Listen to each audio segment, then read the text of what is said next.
Hello everyone and welcome back to EnglishPod. My name is Marco. My name is Catherine, and today Marco and I have an elementary level lesson for you. That's right. It's a new year, and so we have a lesson for you where we are going to make new decisions and have a new opportunity in the new year, right? That's right. So the new year is the time to change parts of your life, maybe. So that's what we're going to talk about today. Let's listen to this dialogue 3 times, and when we come back, we'll be talking about the words and phrases in the dialogue.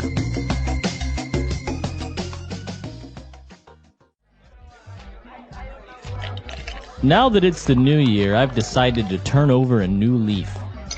Yeah? You finally decided to wipe the slate clean? You got it. I have a new job. I'm living in a new city with new friends. This is my opportunity to make some small changes in the way I live my life. So what are you going to do? Take up an art class or something? Well, first of all, I've decided to stop smoking. It's not that I'm pinching pennies or anything. It's just that I've been smoking since I was 16, and I think it's time to stop. I'm with you on that one. Anything else you're planning on doing? One last thing. I've decided to come out of the closet. It's about time. All right, we're back. And so if you notice, the dialogue has actually a lot of really, really rich phrases in there. So today we're going to change the format a little bit, and we're going to do Fluency Builder in 2 different sections. So starting out with the first one on Fluency Builder Part 1. Fluency Builder. So the new year, we think about new things, changing things. We have a great phrase in English to describe starting fresh, starting anew.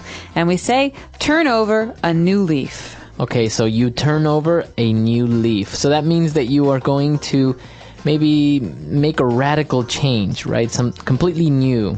That's right. So if you think about it, it's a new chapter in your life or a new adventure or something like that. Maybe you're going to quit your job, turn over a new leaf, start a new job. Okay. So you can say, I'm going to turn over a new leaf, or Sarah turned over a new leaf and quit smoking. Let's turn over a new leaf and forget the past. There we go.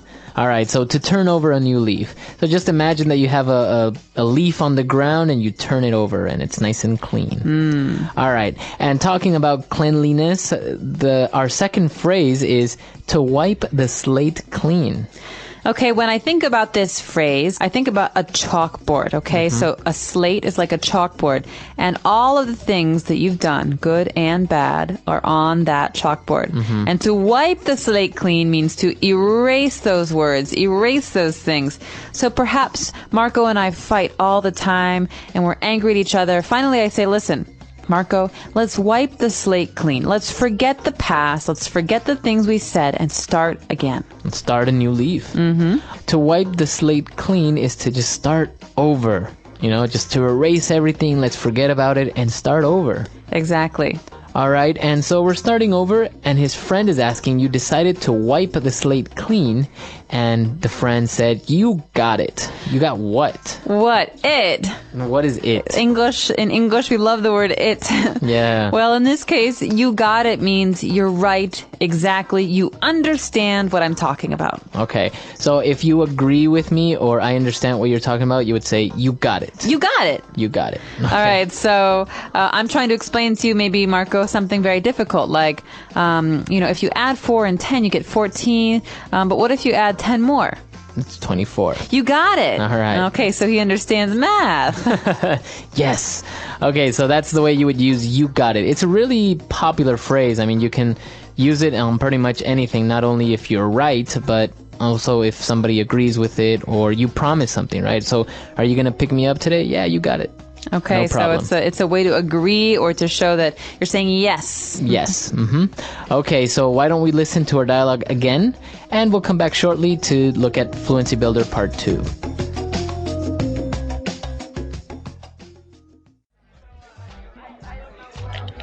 Now that it's the new year, I've decided to turn over a new leaf. Yeah? You finally decided to wipe the slate clean? You got it. I have a new job. I'm living in a new city with new friends.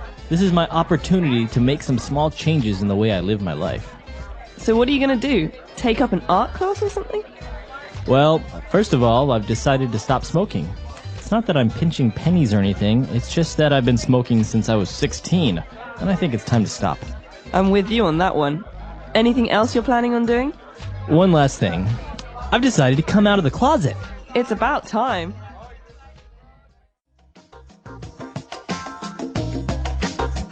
All right, we're back. So now let's continue with our Fluency Builder. And, well, they kept talking, and the guy mentioned that he's going to stop smoking. But it's not because he is pinching pennies. Oh, pinching. That sounds painful. Right. Okay, pinching is something you do, especially when you're a child. You squeeze the skin.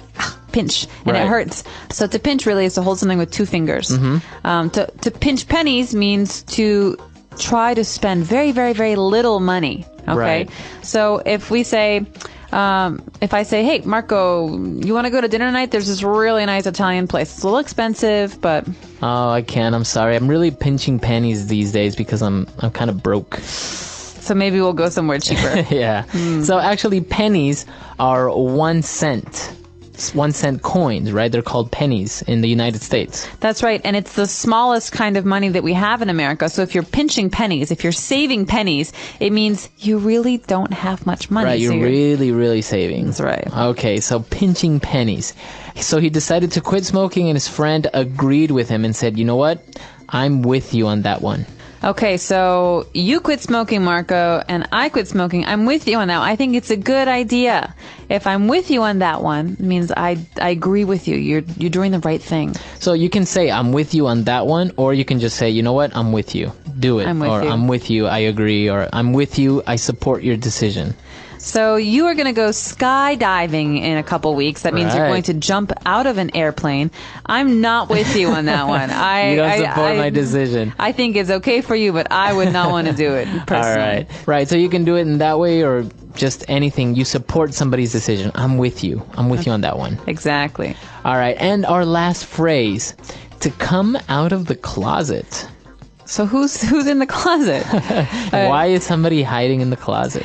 Okay, someone's not really hiding in the closet. This is a phrase we use to describe someone who is gay or lesbian, who has a secret about being a gay or lesbian. So when they come out of the closet, they're telling their friends and family for the first time that this is how they feel. So it's basically a phrase that's kind of a metaphor to say, you know what, I'm going to tell everyone that I am gay or lesbian, right? That's right. Well, it's because in English, oftentimes a closet is a place where we keep secrets. Okay, and so to come out of the closet means to share your secrets with people. So sometimes in English you say, you have skeletons in the closet. That's right. This is a little different. Maybe I killed someone, and it's a skeleton in my closet. It's a secret that I keep. But a skeleton in your closet can also be a very big secret, like you were once married and you never told anyone. Yeah. Right. Or I have 2 kids and I never told you guys. Right, so those were the skeletons in the closet, but in this case, it's to come out of the closet, and that's always related to telling somebody for the first time that you are gay or lesbian.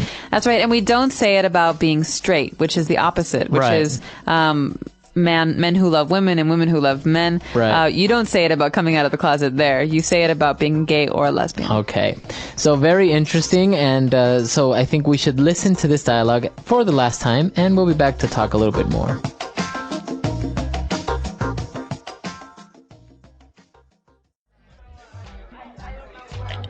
Now that it's the new year, I've decided to turn over a new leaf. Yeah? You finally decided to wipe the slate clean? You got it. I have a new job, I'm living in a new city with new friends.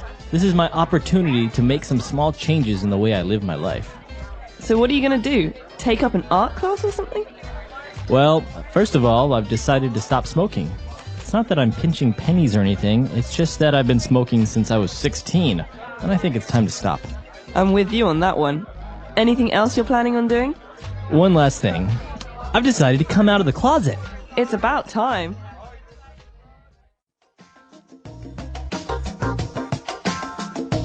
All right, we're back. So this is very interesting, and these phrases are so common because if you have a fight with somebody, you say, you know what, let's just wipe the slate clean and start all over again, or let's turn over a new leaf, let's stop fighting.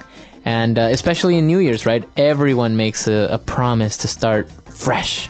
That's right. Well, the new year, you can use a new calendar. You can take a fresh perspective on your life. It's refreshing. And I think it's good that we do this. We evaluate the things that make us happy and we evaluate the things that make us unhappy. And part of that means turning over a new leaf. Part of it also means apologizing to people. Right. Or trying to make the relationships in your life healthier. And I think it's very healthy that the person in this dialogue says, listen, I'm finally going to come out of the closet. I'm going to be honest with my friends and family. And that's really interesting because, as we said, to come out of the closet is a phrase used in English and mostly related only in this context. So you might see it in TV shows or in a movie. And but it's an interesting topic, still debatable all over the world about, gay marriages and things like that.